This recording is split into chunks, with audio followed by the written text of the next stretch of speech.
سایه‌های خیانت راوی داستان‌های واقعی زندگی هاست. هیچ وقت فکر نمی کردم یه شب از روی کنجکاوی گوشی شوهرم رو نگاه کنم و چیزی درش ببینم که زندگیم رو ویرون کنه. میخوای بدونی چی شد؟ پس تا آخر گوش کن، چون این اتفاق میتونه یه روز تو زندگی تو هم بیفته. اینجوری زودتر میتونی زندگیت رو نجات بدی. ندا هستم. 32 سالمه و این داستانی که میخوام برات تعریف کنم شاید یه جورایی زخم کهنه‌ای باشه که هنوز کامل خوب نشده، اما میخوام بگم شاید یکی بشنوه و قبل از اینکه دیر بشه حواسش رو جمع کنه. همه چیز از یه عشق دانشجویی شروع شد. من و کاوه توی دانشگاه با هم آشنا شدیم. یه عشق ساده اما پر از امید. از اون عشقهایی که فکر میکنی قرار یه عمر کنارت باشه و قرار باهاش پیر بشی.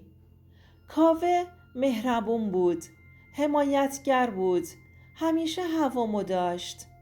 5 سال با هم بودیم، دست تو دست هم، پا به پای هم، و بعدش هم ازدواج کردیم. یه جشن کوچیک گرفتیم پر از عشق. اوایل زندگی مشترکمون رویایی بود. حس می کردم دیگه چیزی تو این دنیا نیست که بخوام. ولی خب همیشه زندگی همون طوری که فکر میکنی پیش نمیره.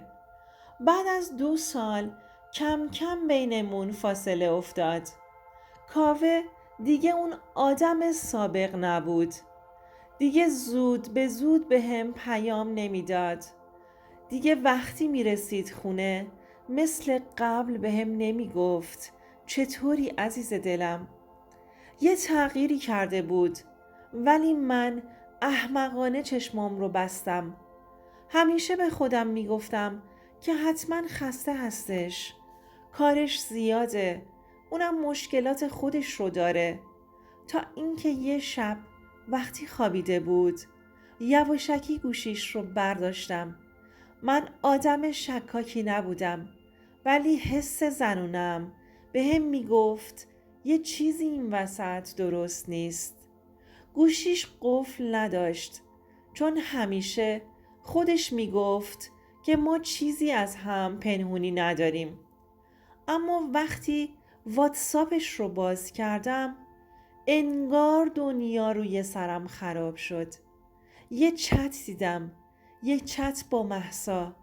مهسا چه کسی بود که من نمیدونستم و نمیشناختمش، ولی جوری که حرف میزدن، جوری که کاوه بهش میگفت دلم برا تنگ شده عشقم، دیگه هیچ شکی برام نموند.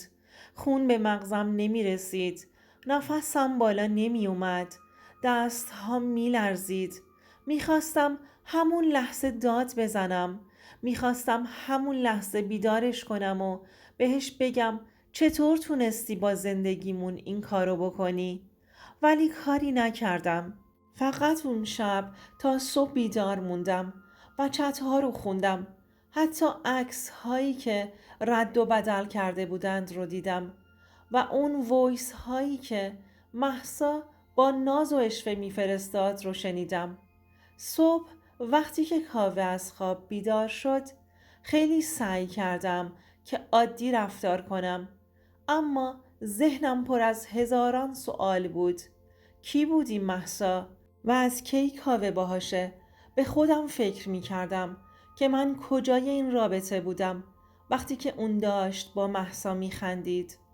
چند روز بعد وقتی رفت حموم گوشیش رو برداشتم و به مهسا پیام دادم و خودمو جای کاوه جا زدم. گفتم که بیا ببینمت، دلم برات تنگ شده. مهسا انگار ذوق کرد، سریع آدرس داد، یه کافه دنج توی مرکز شهر. همون لحظه فهمیدم زندگیم نابود شده است. من باید میرفتم. باید با چشم خودم میدیدم. ساعت 5 بعد از ظهر نشسته بودم توی همون کافه. یه میز کناری، یه جای دنج، جایی که دیده نشم. بعد از چند دقیقه مهسا اومد. یه دختر جوون با موهای بلند و لباسهای شیک. داشتم خفه می شدم. چند دقیقه بعد هم کاوه اومد. چطور ممکن بود؟ من اون پیام رو داده بودم. چطور کاوه هم سر همون قرار اومده بود؟ دیگه زیاد برام ایناش مهم نبود. کاوه رو دیدم با اون لبخندی که قبلا برای من بود. نشست روبروشو، دستهاش رو گرفت و یه چیزی بهش گفت که مهسا میخندید. دنیا دور سرم چرخید. از سر جام بلند شدم و رفتم سمتشون. وقتی کاوه چشمش به من افتاد رنگش پرید. مهسا مات مونده بود. آروم اما محکم گفتم نوش جونتون. فقط کاش زودتر میگفتی که دیگه زنت نیستم.